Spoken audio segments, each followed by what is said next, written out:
let's go.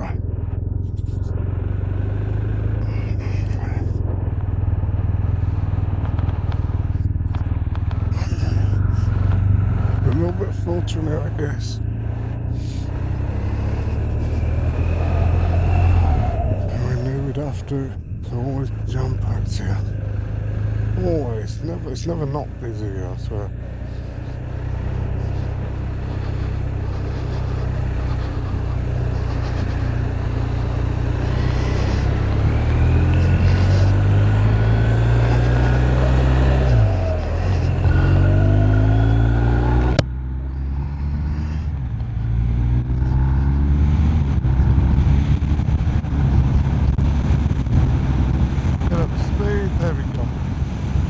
Let me know what it's like audio wise. Hopefully it's not too crazy. Trying a slightly different audio setup this time. That's why the videos have been delayed, because we've been really struggling with audio. I really wanted to do a POV ride for you guys, so here we go. Hopefully this is the one. Yeah, so today we just fueled up, as I said. We're going to head on over to the Silver Ball, I believe it's called, which is a cafe. Normally there's bikes down there on a Sunday. We're going to take a bit of a twisty route, not a twisty route, a bit more of a scenic route than going straight there. Should only take 5-10 minutes if that. And then stop there, I'll pause you guys, put you guys in my pocket, see if anyone's around to have a natter with. And then once we've had some food, we will likely head on over to some country roads, maybe a little bit of twists in them. Get going out there, try and have a bit, get the old girl going. You know what I mean? Get the old girl going. We'll see how it goes. Hopefully we get out there good. A bit of gravel there, a bit ropey, we're alright. The 60s get up to speed, bastard. Get the fucker up. Come on. Yip. There we go. There we go.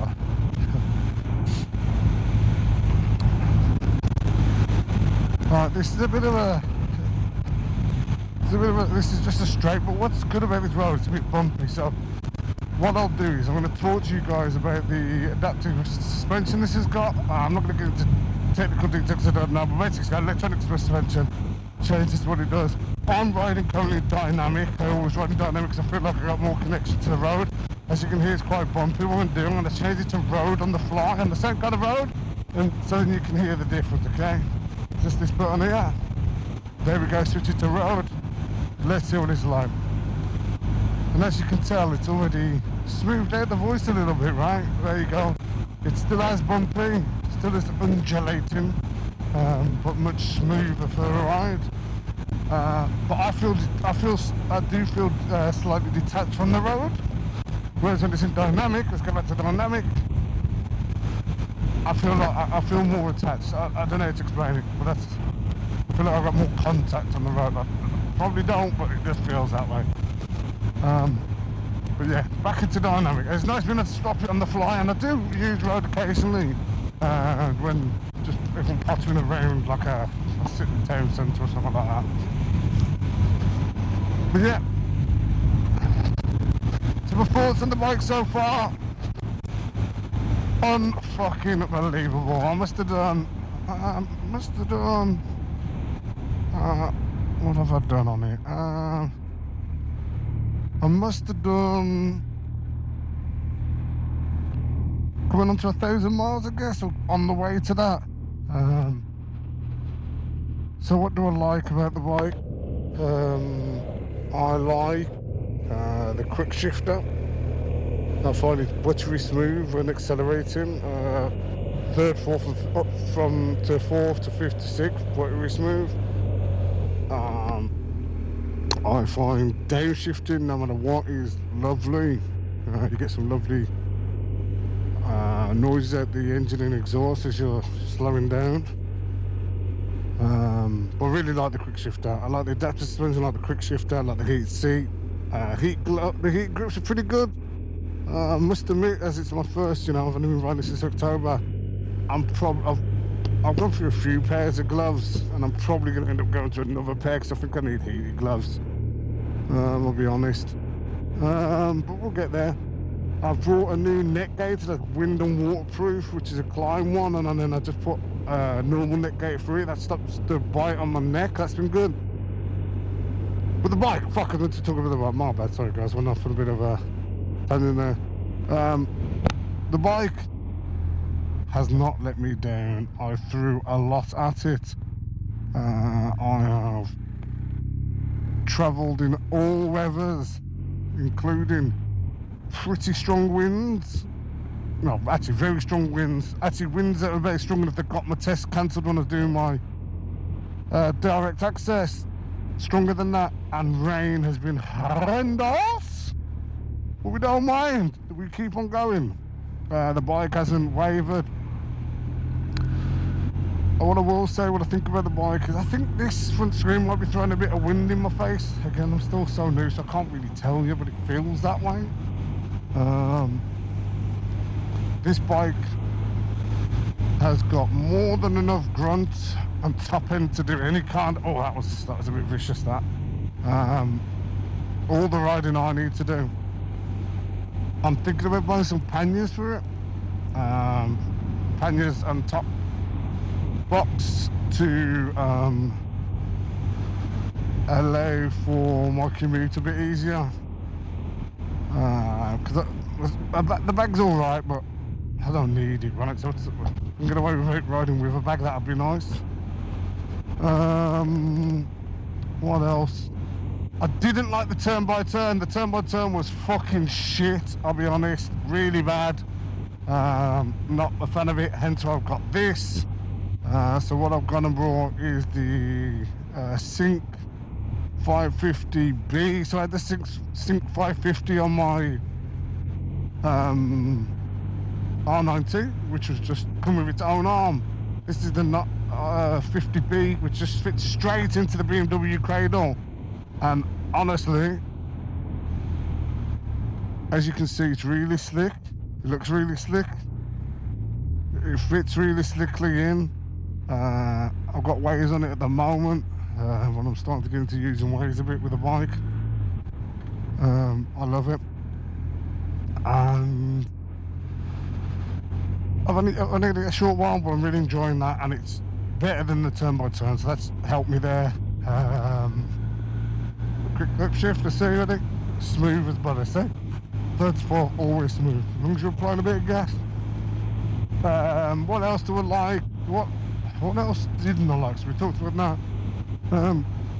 I've got a bunch of texture stuff that I need to put on, but I'm waiting for one more piece. I might order another piece too.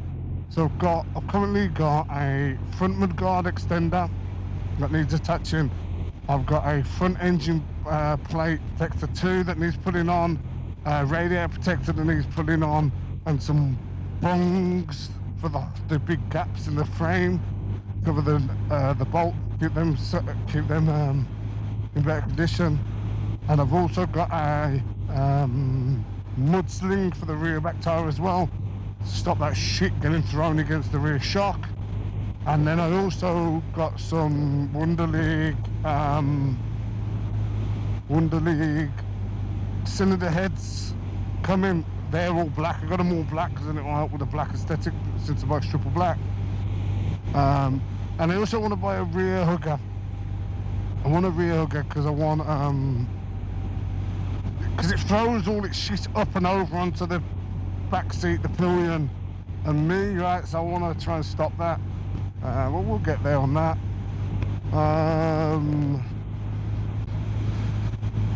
And the last thing that's it. So I'll buy the rear hugger, and then I think I'm probably done in terms of like the protection stuff. I also want to get some bar end mirrors, get these out of the way, get them on the side, yeah? One more thing just to talk about quickly before we get to CAF, because you're getting close. If you come into the menu, you have to go across normally to the right for sport, and press down again on the menu. I really like this. I really like this view. You've got your lean angle, which I'm not good enough to care about all that right now. But I like seeing that my braking force, if the traction control's been engaged, I enjoy that kind of thing. But yeah, I don't use that often, just sometimes. I'll tell you a thing that I like more than I realise, and what I'll try and show you, is the assisted hill start. I didn't think I'd like that much. But my God, we set it up not in automatic, we put it in manual, so all I have to do is one tough squeeze on the front brake and it holds itself. Again, not a necessity, but I've definitely enjoyed using it, and I use it more than I thought I would have. But yeah, so we're going to get the bike up to speed, 60. You'll have to let me know what the audio's like.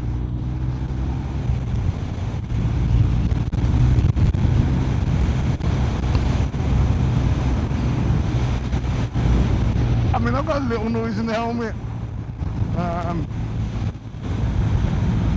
The shark side up a lot quieter than it is currently, which is fine, right? But it is interesting that it's got a little noisier as it's got a bit older. It's not even that old, right? For those that don't know, it's a shop, RS Spartan. I do have a short of it on the channel somewhere as well. But yeah, right. So the Silver Ball, I believe it is just up here. We're pulling in. We'll see if there's any bike, because if not, anyway, we're going to have something to eat there. Put you guys on pause, and then we'll get out on a bit of a ride. That we'll have to warm the bike up again, because it'll be fucking cold by the time we get back on it. But hey, that is the life of a biker.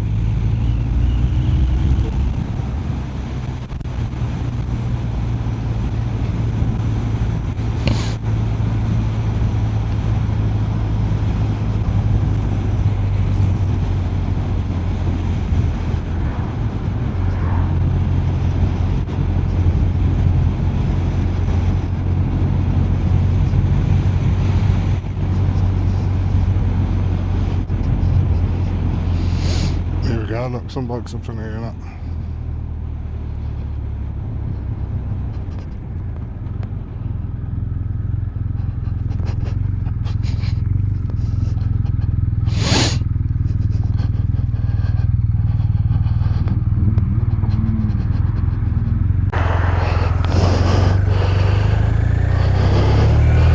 Right, and we're off.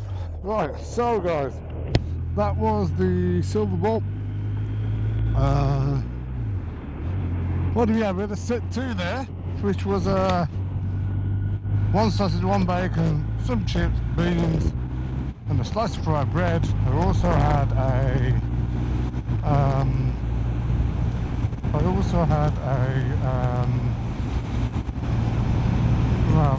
coffee. Solid, can't complain. Does exactly what it says on the tin. Lovely, fucking lovely, to be honest. You know, like any cafe you would really want. Not too expensive.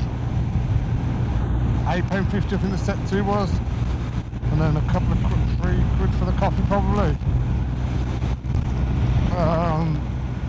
Yeah, as breakfast go,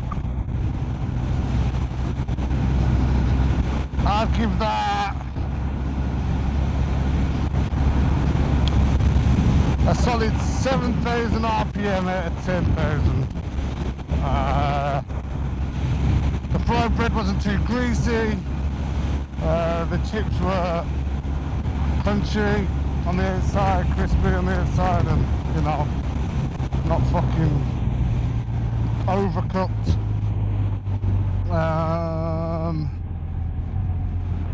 What else? The beans were lovely, coffee was nice. The only downside of it I would give is probably the fact that the sauces, you could tell they weren't, you know, Heinz or whatever.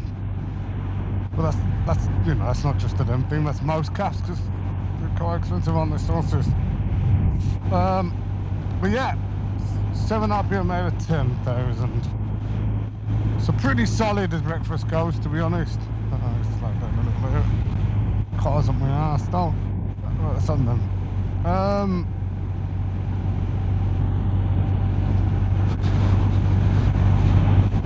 So I'll try to show you the hill start when I get an opportunity, just so you can see the hill hole, because I think it's really helpful, really useful. Way more useful than I thought. I like this bike because it's got a wider seat than the R90, and I like that. Actually, it's more comfortable for me. I like that it's slightly, it feels slightly taller. I don't know if it actually is or not. Definitely feels slightly taller. I prefer the, to be honest, this has got a lot of electronics compared to the R90. The R90 doesn't have it, and that's why the R90 is so characterful and all that, right? And has its charm, and that's part of the reason why most people love it. As a new rider, I think having a few electronics and rider's aid isn't the worst thing. It definitely has helped me on occasion, so I can't complain about it. But, you know, I guess there's another school of thought who might say learning to ride without them is probably better for you, so that when you've got them, you don't depend on them as much. I don't know. I ain't an expert, nor do I try to be. All I can say is that for me so far, this has been a much easier, forgiving ride. I don't know if I'd say more enjoyable. I'd say they're about the same. Just a different ride, you know? Just a different ride. Should we take this? We'll take this left, I guess. I don't know where it's going to go, but we're going to go down it. And we'll see where it goes.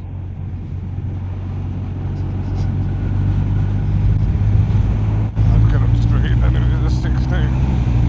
As you can see, like, doesn't take, I mean, I wasn't even giving it some there, really, to be honest.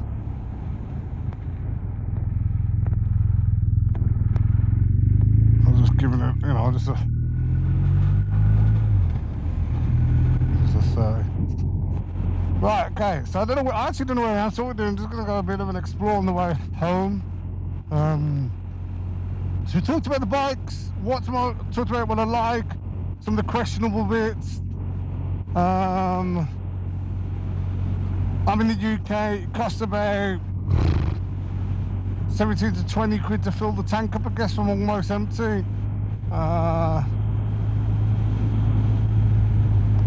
It's, how long does that go? I can tell you when I'm getting to the gallon, to be honest. And do we care? Do I care? Do I ride a bike for that reason? Do I? Fuck, so who cares? So why did I start riding, I guess? Let's go over that, because that's probably interesting. Let's see if the bike fulfills that. So I started riding, well, I wanted to ride for a long time, right? But I've never really had any reason to. So it's like, why do it? Oh, the wrong guy was, but otherwise, that's neither over there. So the missus got a new job, right?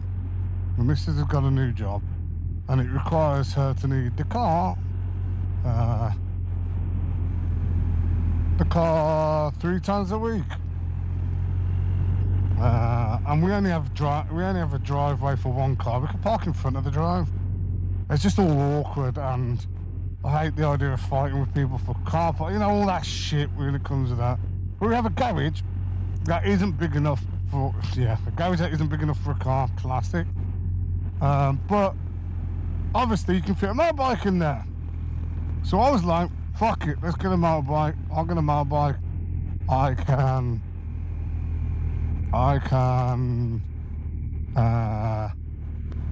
drive it to work. I go to work twice a week most weeks. I can drive twice a week on it.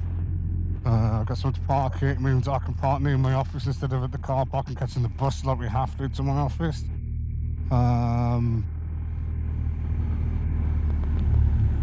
So W there, I can then do something that I want to do. She's like, yeah. I said, well, I'll get a bike, and it should cost a lot. If I do the DAS will be the most expensive probably, and then I can do get a bike for a couple of grand.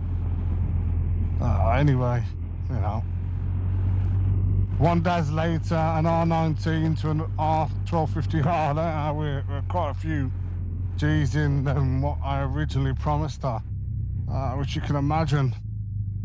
I don't cause any issues really, but you know, I think I was kidding myself when I thought I was going to get into this and do it cheaply. Although you can, I do really believe you can. I'm just an idiot and chose not to.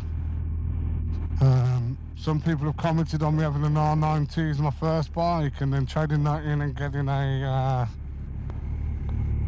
R1250R. You know, two very nice first bikes, I guess. Some argue that they're too powerful and all this stuff. Yeah, I guess. What the fuck? It's coming to a one-way. I have to turn around. I did not expect that. Come out of nowhere. That's on me not paying attention to what I'm doing. Just turn around.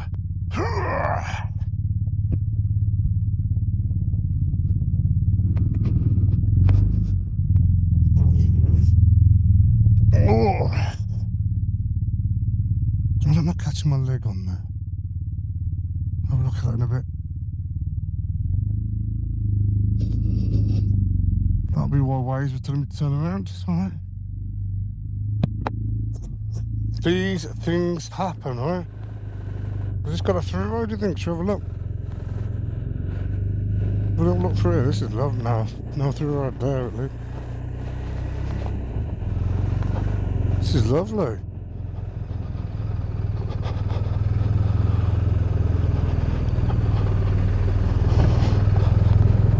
Right, get going. What was I saying? Fuck. That's no through road either. Okay. What was I saying? What was I saying, guys? Better being too powerful, nice bikes, all that stuff. What I will say, and again I'm not an expert, but as a fairly new driver, and as someone who's passed and gone straight onto powerful bikes, I am only a few months in, but I definitely think it's doable if you're a bit older. I think when I was younger I would have probably killed myself because I was a bit stupid. Me personally, that doesn't mean everyone's the same. It just means for me, I know what I'm like. I know what I'm like, and I wouldn't have been able to ride it, you know. But that is what it is. Take that with a pinch of salt. If you know you're a bit silly, don't do it. You got a sensible head on your shoulders, crack on. Here we go.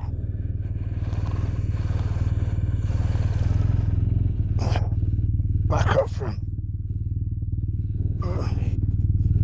Come around there a bit quick, didn't he, if I'm honest? But hey, it is what it is. If I'd have been any closer, I think he would have probably hit me. But anyway, that's not all that against him, eh? So here, I'm going to wait because I'm going to show this whole start. So, take one big squeeze like this, so the little light comes on, and then the bike just holds itself.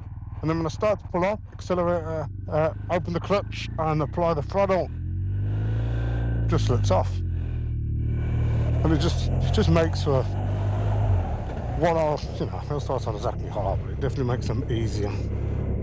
Which is, you know, I'll never complain at things that make life easier. Life is already hard enough.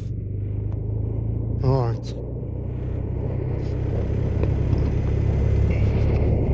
So yeah, I think it's doable if you have enough about you and you are aware enough of what kind of a person you are, and you can moderate yourself. This bike, R90 was fine. I didn't have any scares, funnily enough. With this, I must admit I have had a single scare. That was just on me opening up the throttle a bit too aggressively before having the bike up and ready to apply the wheel down. But hey, we live and we learn, right? I didn't die, no one got hurt.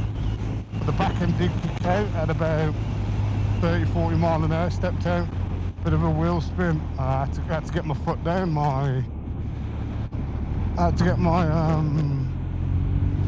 left foot down, stabilise the bike, and we just took off. It was fine, nothing too bad. A bit scary obviously, but that was it. But yeah, so just as long as you're conscious and I don't want to say cautious, because cautious is not what I am, nor is it what I think is the right word, but conscious of what you're doing and deliberate. And knowing that you're new to riding, right? Let's not be too aggressive. Like, I don't know this corner here. I don't know any of these roads. I am a novice rider. I treat it as such, you know? Just do the same and you'll be alright. So we was discussing why I got the bike, and I did my classic ADHD brain and went off onto something else. So to commute twice a week, somewhere to store it, and weekend blast is essentially what I wanted. So I wanted a bit of a do-it-all bike, right? Let's be honest. Do-it-all bike and a looker, something that looks stunning. Now, there's not many bikes, in my opinion, that meet that criteria. And for me, when I started riding and when I was doing my research, the R90 was that. It had the looks, had the engine, the reliability. From my research, the 2019 model was perfect because it didn't let any, didn't have too many electronics, right? Which is one of the things I was looking for, because I didn't want it, more things to go wrong with a bike, right? I'm going left here, fuck it.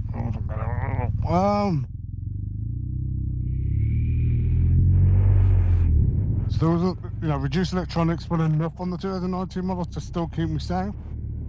Or safer, sorry. So we went with that. I guess after riding that for a little bit, now I wouldn't have changed the bike if I didn't reject it, like I did. If you want to hear about that video on my channel, but ultimately we rejected it.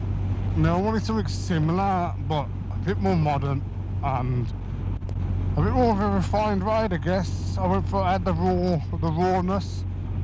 Now I wanted something a bit more classy, a bit more modern, a bit more sleek.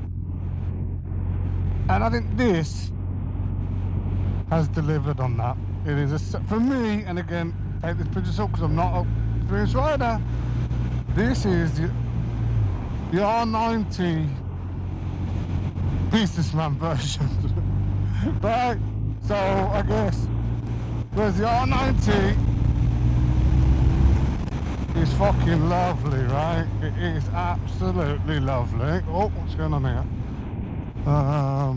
It is lovely, and I wouldn't change it because who knows, in the future I might own another one.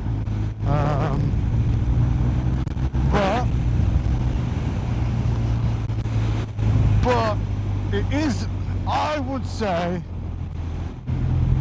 in my opinion, this is more fun. One, because I think for me so far it's been better in a better array of situations, just in my short time riding. The suspension's better, even though I had an aftermarket Wilbur shock on mine. The throttle is a better response, and I was riding dynamic. I prefer the clutch on this one. I prefer the clutch on the R90. Different, obviously, it's a dry clutch, I think, whereas this is a wet one, so I just enjoy that. It's a bit more forgiving, I guess, and because I'm new and maybe a bit more clumsy than someone who's, very skilled. Maybe that's what I like, because this one's a bit more forgiving. But yeah, This bike meets and far succeeds? Is it succeeds? Anyway, meets and passes everything I wanted and need from a bike currently. My only thought is, what's over here? I don't know, should we slow it down?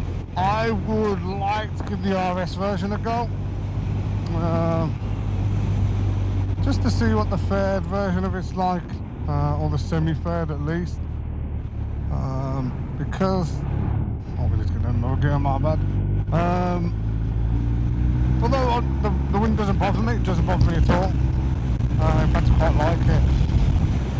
As you can see, we can get up to speed very quickly. I'm just giving it a go. I don't think I've ever... it'd be interesting. Because I really like the 800 GS thing that I rode while I was learning while I was doing my direct access. It'd be interesting to see what that's like. 16, all that. Yeah, this, I mean, again, as you can tell, it's got all the power you want, all the stuff you want from where, but anyway, if I open up the throttle here, the bike moves up. You see that instant torque anywhere in the rev range. Oh, that's something that I find interesting as well, I could mention. You see on the speedometer, you see the rev, you see, those the 4 white bars, so from 4,000 to 5,000 to 5,000, 6,000, 7,000 to 8,000.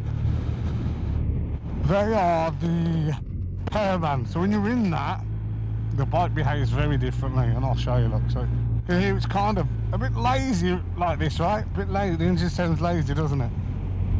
You see what I mean? It's just relaxed, very docile. Let's get to, if we get to a faster road where we can maybe accelerate a bit quickly and try and get it into that power band for you guys so you can hear it. Listen to the change in the engine, the behaviour. It becomes there's a bit of a Dr. Jekyll and Hyde bike actually. That's only a good way of describing it actually, guys. A Dr. Jekyll and Hyde bike, very methodical and easy going and tempered if you want it to be, and you keep it lower in the rev range. All the grunt you need to get as much as you want out of it, but if you want a bit more Hyde, well, what you're going to do is get up that rev range a little bit and the shift cam will move over to that different profile, and it's a whole different beast. Like a whole different beast.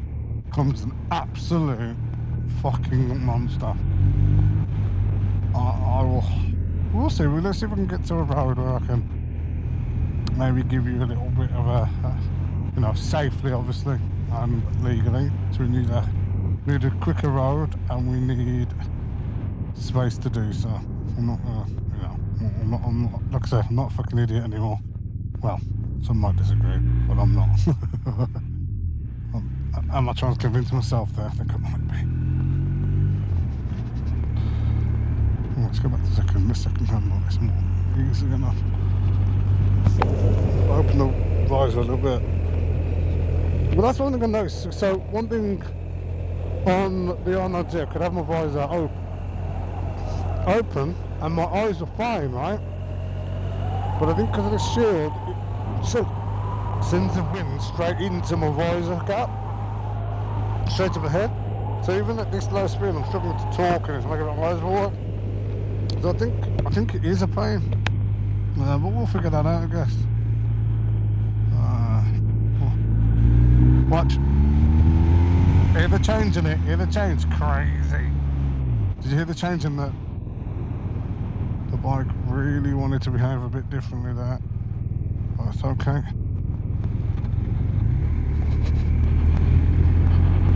Right, you ready, guys? We'll try and get into the power band for you so that it can behave the way it wants to. I'll just quickly check the tyre pressures because yeah, we're good. You ready, guys? So we'll give it some, okay? Hear the change? You hear the change? Crazy, absolutely crazy. You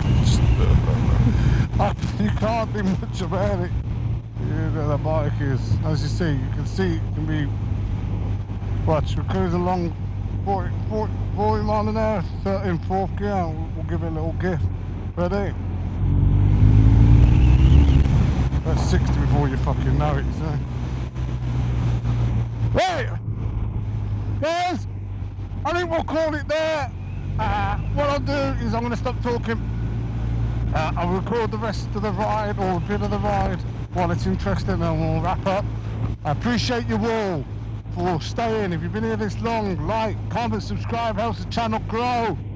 Go watch some of the other content. We're going to be trying to post as much as we can. The next video I'm going to try and do, I can't promise, hopefully it turns up, is going to be putting on the protection stuff that I mentioned earlier, which is a mudsling, a rear hood guard if I get one, cylinder head guards, bungs, front engine block cover, and a radiator cover. Yeah, so watch out for that video. I will also try and get a video out around the fork and throttle stuff we've been talking about. A bit like today, but a bit more on the food as well. That's it. See you on the next one.